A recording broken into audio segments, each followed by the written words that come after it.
Qala Imam Ibn Athaillah As-Sakandari rahimahullahu taala nafa'ana Allah bihi wa bi ulumihi wa bi ulumi masyayikhihi wa talamidatihi fid dharaini. Amin. Sampai kepada hikmah yang ke-185.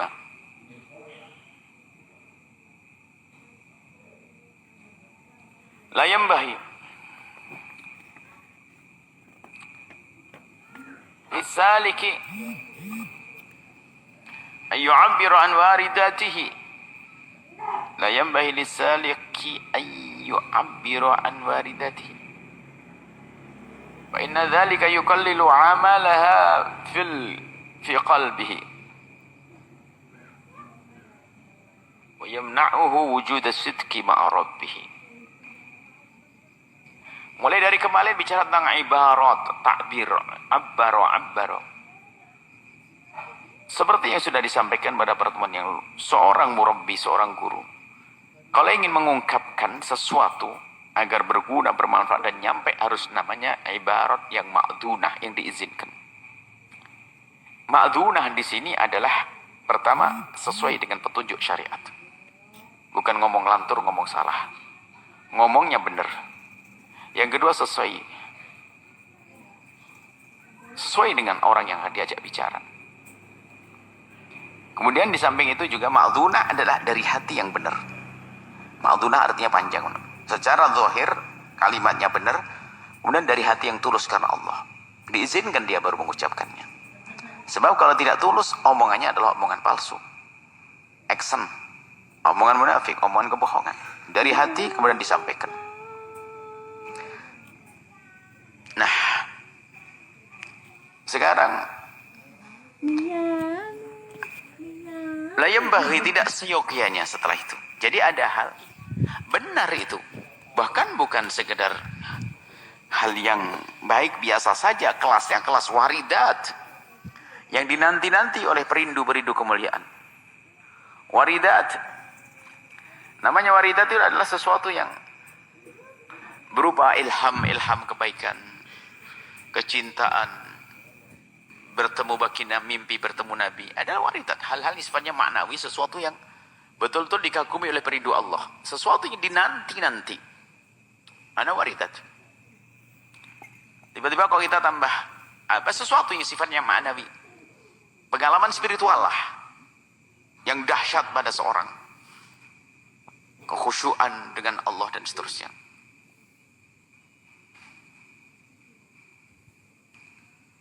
La yanbaghi lisaliki, atau bermimpi. Ini mungkin yang saat ini adalah sering tampak adalah bermimpi ketemu baginda Nabi SAW. Itu termasuk waridat. Nggak bisa dibuat-buat ya. Mimpi sesungguhnya. Lalu apa yang hendaknya dilakukan oleh orang-orang semacam ini? La yanbaghi, nggak seyogyanya. Cerewet cerita tentang kejadian, pengalaman pribadinya, pengalaman spiritualnya.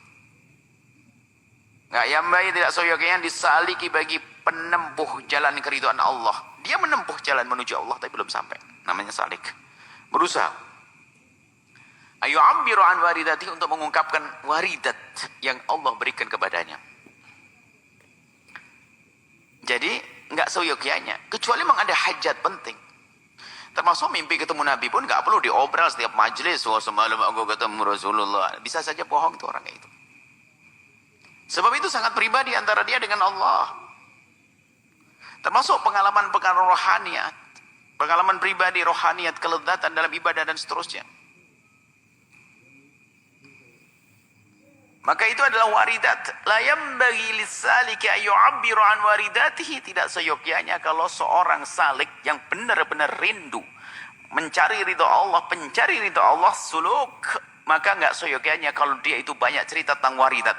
Di saat diberi oleh Allah waridat, sesuatu yang dahsyat, sangat pribadi, rohani, maknawi, qalbi dalam dirinya, maka tidak sepantasnya dia banyak cerita ke orang. Ini Ustaz ngobrol mimpi setiap hari ketemu Rasulullah 3 kali lagi. Ceritanya, waduh, Masya Allah, diobral.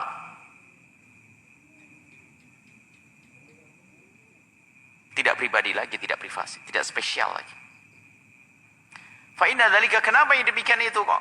Soalnya makanya orang-orang ahli asrar itu, orang-orang sudah sampai kepada Allah itu, Hampir tidak menceritakan tentang masalah-masalah sangat pribadi dalam dirinya. Kejadian-kejadian dahsyat, ma'nawiyat, waridat tadi tidak.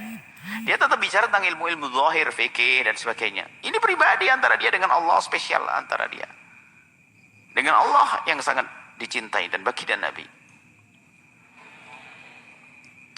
Kenapa kalau sudah diceritakan keluar dari hati, masuk les, keluar dari mulut, di lesan, maka yuqallil amalaha fi qalbihi.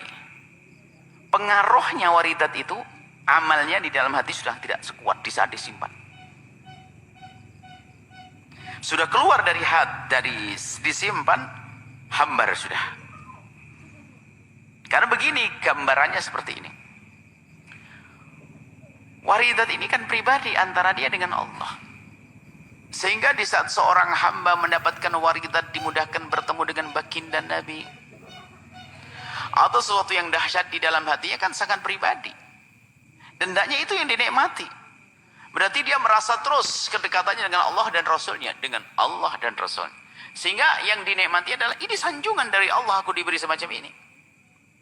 Allah beriku yang seperti ini sanjungan. Berarti saat itu matang, hatinya semakin kuat. Kenapa?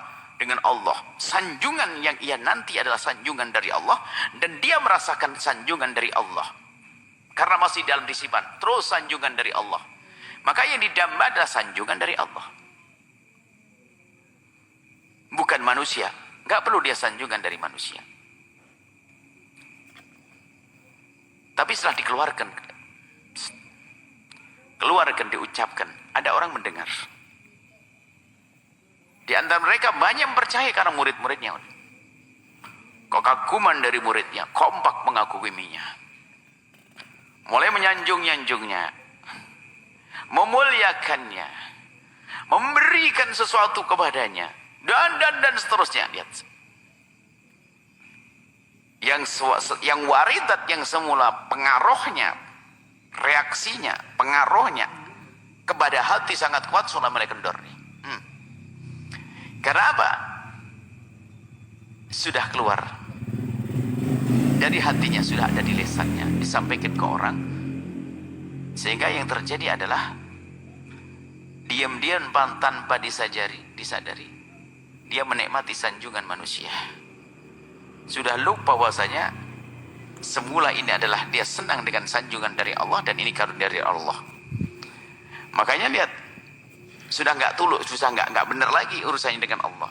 Karena sudah menikmati, dia dianggap wali, masya Allah, sahibur ru'yah, sampai digelari di dunia sahibur ru'yah, as-sadiqah, dia jago mimpi dia itu. Oh, masya Allah. Akhirnya merasa lebih baik dari yang lainnya. Muncul mulai kesombongan, ujub dan seterusnya. Tapi di saat disembunyikan, dia seperti yang lainnya. Dia menikmati spesial dengan Allah. Maka kalau sudah dikeluarkan, maka menjadi hambar. Pengaruhnya kepada hati nggak sedahsyat di saat disimpan di dalam hati. Hubungannya sudah mulai renggang dengan Allah dan Rasulnya. Ya sah saja. Sehingga yang dinikmati adalah bukan sanjungan dari Allah. Bukan ini sebagai hadiah dari Allah. Tapi setelah itu yang dinikmati adalah sanjungan dari manusia. Ini kalau orang itu benar dengan waridatnya. Orang yang benar dengan waridatnya saja menceritakan adalah menjadi petaka bisa jadi. Apalagi si pembohong. Tidak ketemu Nabi, tidak mimpi Nabi, ngaku ketemu Nabi sambil kedip-kedipin Allah, semalam ketemu Rasulullah. Pendusta. Makanya tetap yang suka obral itu biarpun benar atau tidak benar tetap lah yang bagi. Kalau nggak benar, haram, tidak jelas, tidak boleh. Tapi kalau benar dia mimpi Rasulullah atau menemukan sesuatu yang sifatnya maknawi, Lailatul Qadar yang lainnya, waridat, ketenangan. Kalau benar dia menceritakannya pun membahayakan bagi dia. Bisa menjadikan pengaruh daripada sesuatu tersebut di hatinya nggak ada. Hambar. Nggak menjadikan dia semakin khusyuk kepada Allah, nggak menjadikan dia semakin rindu kepada Allah, nggak menjadikan dia semakin syukur kepada Allah. Nggak biasa, saya hambar. Maka dikatakan yuqallil amalaha fil qalbi. Jadi pengaruhnya ke hati sudah berkurang. Karena apa? Sudah dipindah. Sekalinya pengaruhnya bukan ke hati. Pengaruhnya sudah kepada hawa nafsu, senang disanjung. Kalau kemarin semakin dekat kepada Allah karena merasa yang disanjung, Yang menyanjung adalah Allah. Sekarang tidak, sanjungan dari Allah terlupakan. Karena dia lebih menikmati. Sebab bagaimana mudah sekali terpesona dengan ini. Gara-gara dia diwalikan, gara-gara dia istimewakan, wah semua orang ngasih hadiah ya. Kalau ke warung gratis, belanja tiba-tiba diskon karena tahu dia adalah wali. Dia orang ini Masya Allah, agama dijual belikan akhirnya. Biarpun tidak secara langsung dia. Wah orang mengelulukan dia, menyanjung dia, memuliakan dia. Terpelesetlah dia. Wa yamna'uhu wujud as-sidqi ma'a rabbih. Dan pada akhirnya ketulusannya dengan Tuhannya itu akan terhalang. Enggak seperti di saat disembunyikan, tidak seperti di saat waridat itu dibiarkan begitu saja tanpa dikasih tahu kepada orang lain. Di saat tidak diberitahukan kepada orang lain, lihat ikatannya kepada Allah semakin kuat. Dia semakin kuat. Syukurnya, rindunya, takut diputus. Jangan-jangan aku tidak mimpi lagi. Sehingga para kekasih Allah ada dikisahkan, dia mimpi ketemu Rasulullah. Tidak akan diceritakan kepada siapapun. Karena apa? Ini adalah hal yang sangat spesial antara dia dengan baginda Nabi. Maka pengen. Ini rahasia. Nggak perlu diceritakan. Mimpi Rasulullah ini hanya sekedar contoh saja. Permasalahannya lebih besar, lebih banyak dari itu. Cuma ini kebanyakan pendusta dari sini.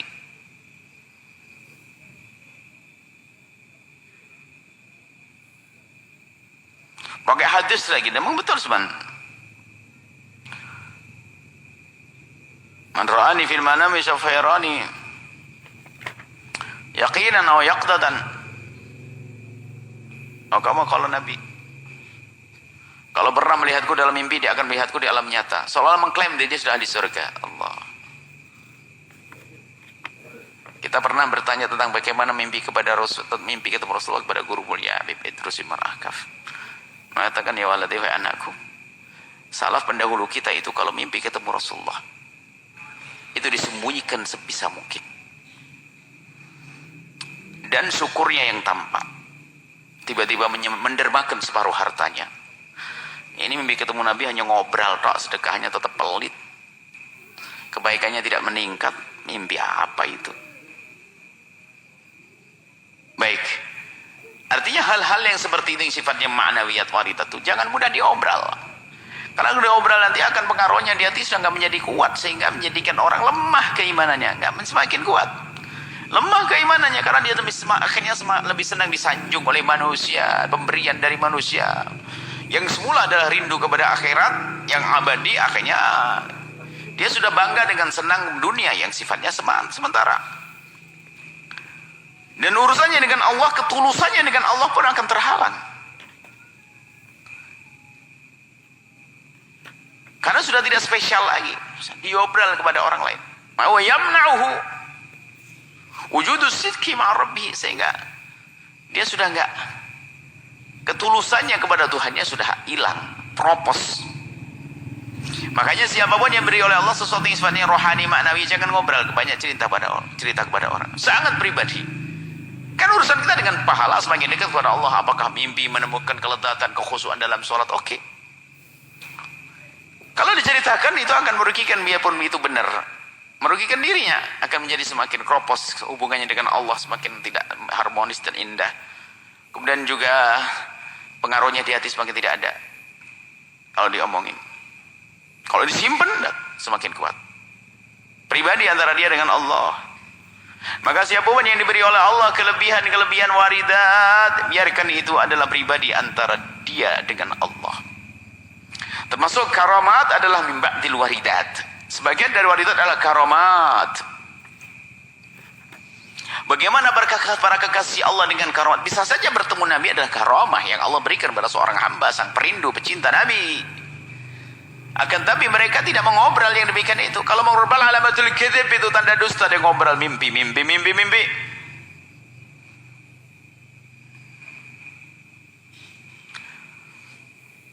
Nah, seorang yang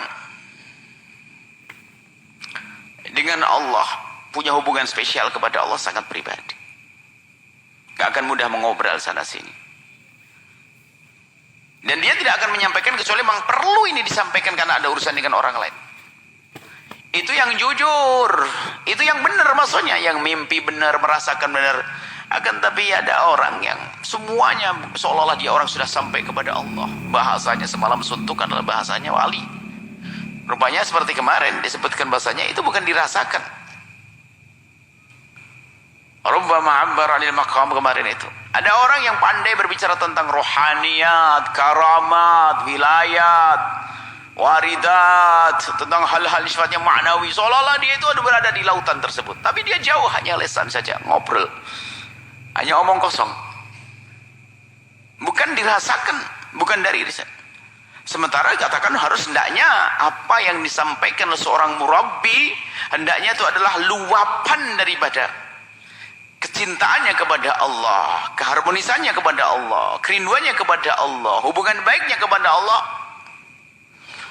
akan terbaca, tampak, atau kalau meluap menjadi kalimat-kalimat yang disampaikan, kalimat-kalimat yang terucap. Jadi memang dari hati.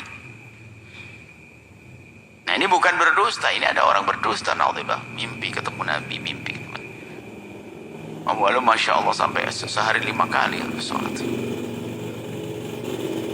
jalan dengan Nabi dan sebagainya. Masya Allah. Bisa saja benar, kalaupun benar la yambaghi lis-saliki ayyu'abbira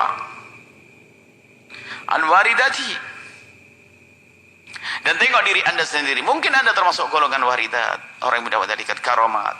Bagaimana para kekasih Allah di saat menyembunyikan karomatnya itu, seorang wali as-salik, di saat Allah beri karomah kepadanya, maka dia berusaha ingin menyembunyikan, karena itu hal itu kejadian yang sangat spesial antara dia dengan Allah, tidak pengen disampaikan ke siapapun. Sehingga di saat seorang hamba terkasih Allah mendapatkan karomat, dia menyembunyikan karomah tersebut seperti wanita yang menyembunyikan darah haid. Malu kalau didengar oleh orang, malu bercerita. Ini Masya Allah, setiap majelis ini cerita, malam Jumat kemarin aku duduk dengan baginda Nabi, dia cerita begini-gini, malam Senin yang lalu begini-begini. Waduh Masya Allah. Dan karena dia sudah jago bercerita, tuh ceritanya kayak drama begitu sudah. Hati-hati. Tengok diri kita sendiri, bagaimana urusan kita dengan Allah. Apa yang kita rasakan? Ada keimanan yang dirasakan seorang hamba menjadi ladzid, sedap, indah. Jadi kerinduan kepada Allah itu dinikmati, dirasakan sebagai sebuah kenikmatan. Kecintaan kepada baginda Nabi sallallahu alaihi wasallam, termasuk kecintaan kepada sesama di saat dicabut oleh Allah, itu termasuk waridat. Dicabut oleh Allah kebencian dan dengki, diganti dengan kasih sayang dan cinta, waridat. Semuanya serba indah. Dan lebih khusus adalah masalah karomat,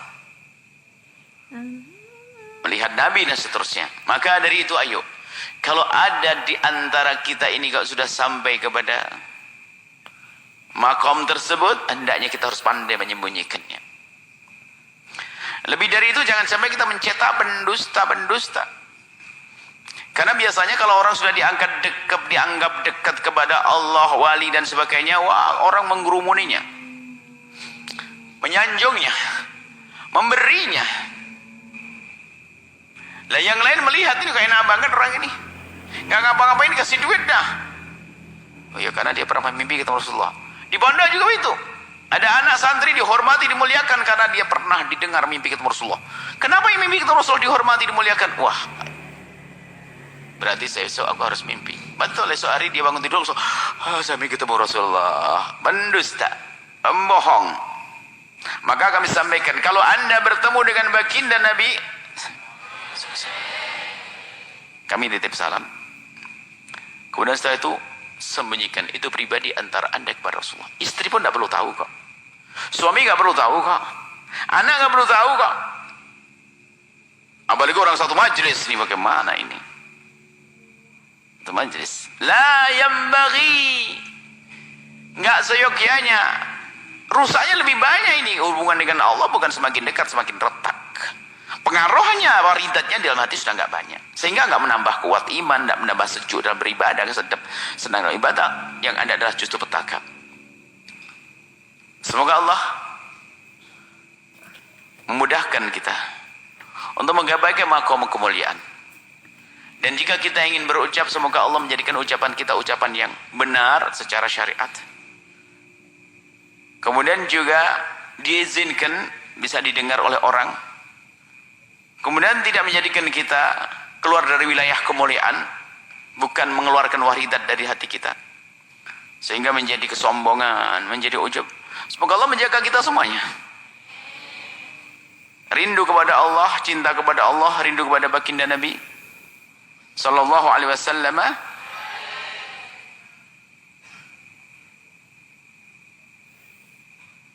dan tanpa mengobrol kelebihan-kelebihan yang Allah berikan kepadanya, agar tidak hambar dan agar tidak menjadi retak urusan kita dengan Allah subhanahu wa ta'ala. Semoga Allah menjadikan kita hamba yang sangat mencintai Allah dan Rasulnya, mudahkan kita untuk mengabdi untuk Allah dan Rasulnya, dan semoga kalau Allah mengumpulkan kita di surga bersama baginda Nabi Muhammad sallallahu alaihi wasallam. Wallahu a'lam bissawab.